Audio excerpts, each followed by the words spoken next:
সম্মানিত উপস্থিতি, আবার আসি, গত জুমায় বলেছিলাম এই বিষয়ে। এ আয়াতের আগের শব্দে বলছে আল্লাহ তাআলা, কলিলাম, যারা অল্প দামে এই কোরআনকে বিক্রি করেছে এবং ওই খাবারটা খেয়েছে, ফিন্নার, ওইটা খাবার নয়, ওইটা আগুন খেয়েছে। সম্মানিত উপস্থিতি, গত জুমায় বলেছিলাম বিষয়টা।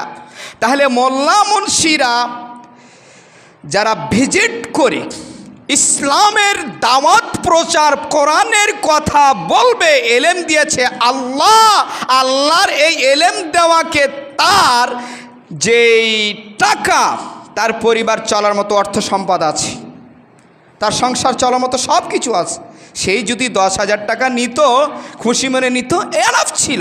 কিন্তু সে বলছে 1,50,000 নিচে যাব না।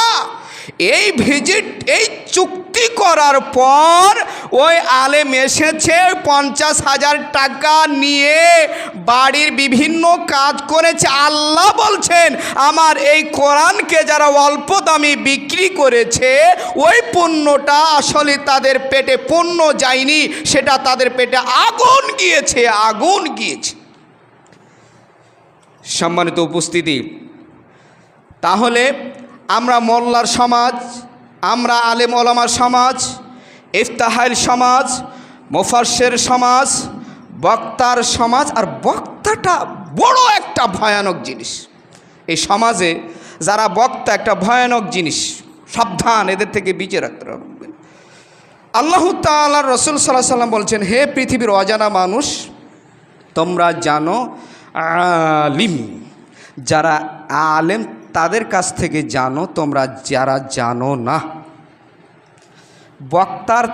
বক্তার কাছ থেকে জানতে বলেছে আল্লাহ রাসূল সাল্লাল্লাহু আলাইহি ওয়াসাল্লাম। বক্তা জিনিসটা ভিন্ন জিনিস, আলেম জিনিসটা ভিন্ন জিনিস।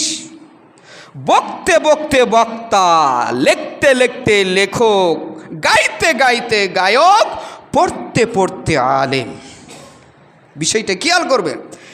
2টি কথা 3টি কথা ভালো মতো বলতে পারলেই বড় বক্তা হওয়া যায়, বড় আলেম হওয়া যায় না।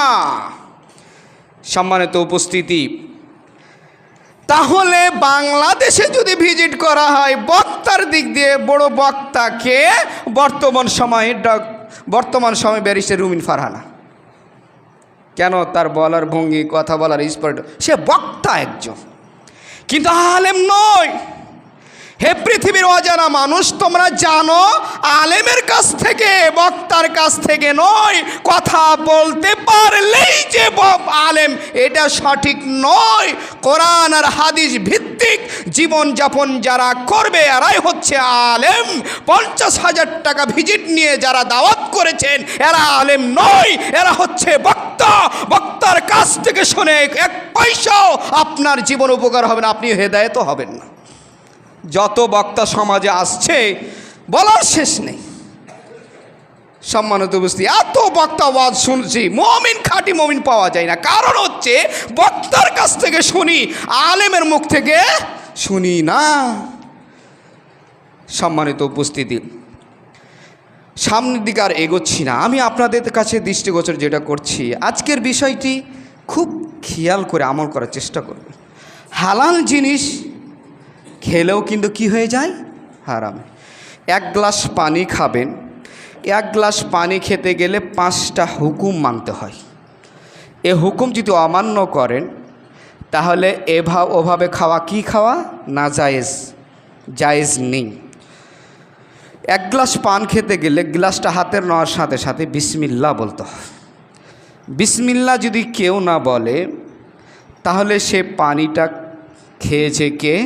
শয়তান। শয়তানের পানি খেয়ে আপনার তৃষ্ণা মিটবে?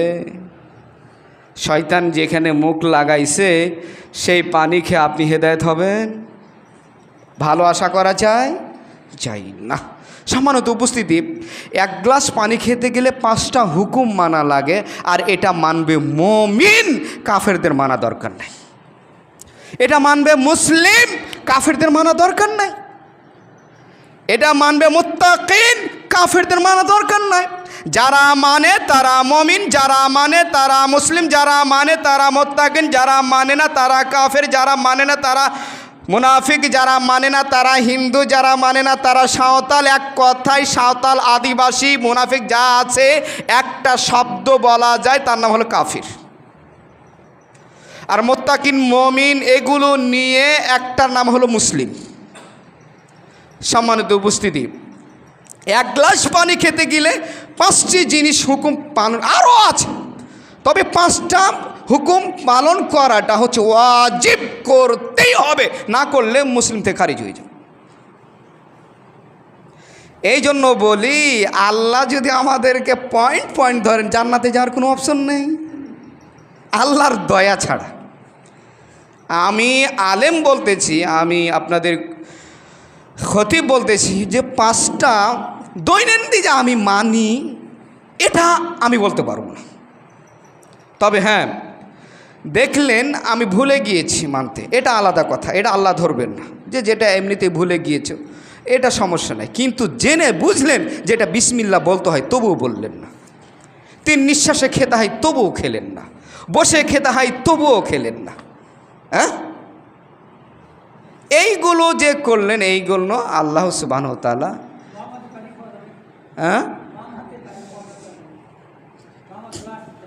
সম্মানিত উপস্থিতি, বাম সাইডটা হলো শয়তানের সাইড, এটা পরিহার করবেন সর্বসাকুল্যে। বাম হাতে, ডান হাতে এমন কিছু জিনিস, ময়লা আবর্জনা আছে যা দিয়ে ধরলে হয়তো সমস্যা আছে, তখন বাম সাইডে অনুকূলে যখন থাকবে না তখন আপনি খেতে পারেন। নাউজুবিল্লাহ, আমি তো বলেই দিলাম, বাম হাত হলো শয়তানের পথ, শয়তানের পথ থেকে বিরত থাকুন। সম্মানিত উপস্থিতি, আর বাম হাতে খাই কারা জানেন? আল্লাহ তাআলা বলছে, আল্লাহ রাসূল, ওয়া আমালিশ শায়াতিন,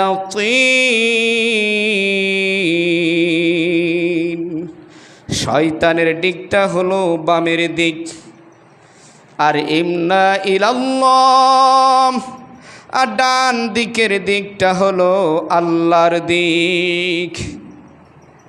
যারা বামপন্থী এরা সব সময় শয়তানের দিকেই যাবে। সম্মানিত উপস্থিতি, যা হোক, আমি যে কথাটা বোঝাচ্ছি, হালাল জিনিস হারামও হয়ে যায়, এটা খেলে আমাদের অনেক বড় গুনাহ হয়ে যায়, কাফের হয়ে যায়, মুনাফিক হয়ে যায়, মুসলিম থেকে খারিজ হয়ে যায়।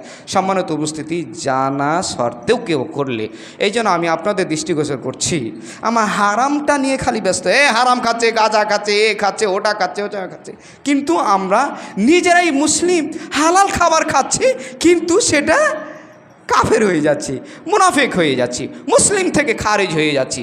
এই জন্য আমি আপনাদের দৃষ্টিগোচর করছি, আমরা সবাই, আমি আপনারা সকলেই আল্লাহর রাসূল সাল্লাল্লাহু আলাইহি সাল্লাম যে হাদিসগুলো বর্ণনা করলাম বুখারী শরীফ থেকে, আমাদেরকে মানার তৌফিক দান করুক, সকলে বলি আল্লাহুম্মা আমিন। সম্মানিত মুসল্লিবৃন্দ, এই জন্য আমরা সব সময় কম করে খাবো। আরেকটি হাদিস বলি, রাসূল সাল্লাল্লাহু আলাইহি সাল্লাম বলেছেন, আল কাসীরান ফিহা তাম, যে খাবারটা বেশি করে খাওয়া হয়, আর তামা বিরহমা, সেখানে রহমত থাকে না। কেউ যদি কোনো খাবার বেশি করে খায়, ওই খাবারে কি থাকে না? রহমত থাকে না। সুতরাং রহমতও ডিলেট, মুসলিমও ডিলেট, কত কি যে ডিলেট, আল্লাহ জানে। আল্লাহ তাআলা আমাদেরকে আমাল করার তৌফিক দান করুক, সকলে বলে আল্লাহুম্মা আমিন।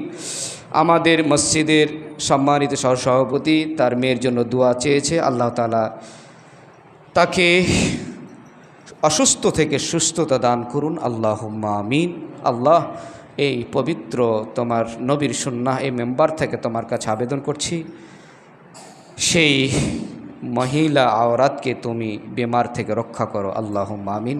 আমাদেরকে সকলকে তুমি বেমার থেকে রক্ষা করো, আল্লাহুম্মা আমিন। সুবহানাকাল্লাহুম্মা ওয়া বিহামদিকা আশহাদু আল্লা ইলাহা ইল্লা আনতা আস্তাগফিরুকা ওয়া আতুবু ইলাইক।